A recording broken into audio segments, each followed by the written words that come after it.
कुंडली में द्वादश भाव होते हैं। द्वादश भावों में संतान का जो भाव होता है वो है पंचम भाव। पंचम भाव का जो स्वामी है वो कहाँ बैठा है और पंचम भाव में कौन बैठा है? पंचम भाव के स्वामी का मित्र है, शत्रु है, उच्च का है, नीच का है, या पाप ग्रह है, या पुण्य ग्रह है, या शुभ ग्रह है, कौन सा है जो पंचम भाव में विराजमान है, अर्थात पंचम भाव में बैठा हुआ है। ये सब बातें हमें आंकलन करनी चाहिए, देखनी चाहिए कि किसके कारण हमारा जो पंचम घर है, पंचम भाव है, वो क्षतिग्रस्त क्यों है। पंचम भाव के साथ साथ नवम भाव में देखते हैं कि कहीं सूर्य और राहु एक साथ बैठ करके पितृदोष तो नहीं बना रहे।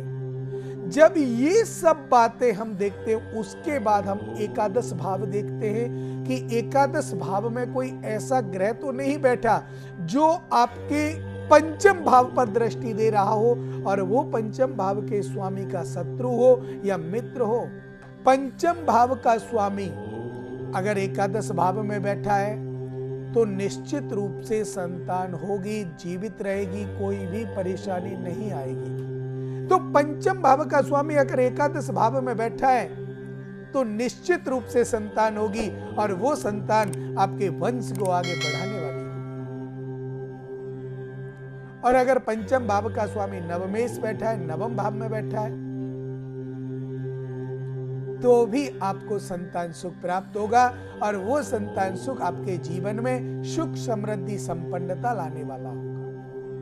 कि हमारे एकादश भाव का स्वामी या पंचम भाव का स्वामी या नवम भाव का स्वामी या लगन का स्वामी या त्रिकोण का स्वामी अगर हमारे पंचम भाव में विराजमान है या केंद्र का स्वामी कोई भी हमारे पंचम भाव में विराजमान है और पंचम भाव उसका मित्र है। ध्यान देने वाली बात है, पंचम भाव में कोई भी स्वामी केंद्र का या त्रिकोण का विराजमान है और पंचम भाव उसका मित्र है तो निश्चित मान लीजिए संतान सुख में कोई भी परेशानी नहीं आएगी। और अगर पंचम भाव का स्वामी कोई स्वामी वहां आकर बैठा है पंचम भाव में और उसका स्वामी उसका शत्रु है तो संतान नहीं होने देगा, वंश नहीं बढ़ने देगा। ये जो बातें हैं ये हमारे ध्यान योग्य रखने वाली बातें हैं, इनको हमें ध्यान रखना चाहिए। राधे राधे।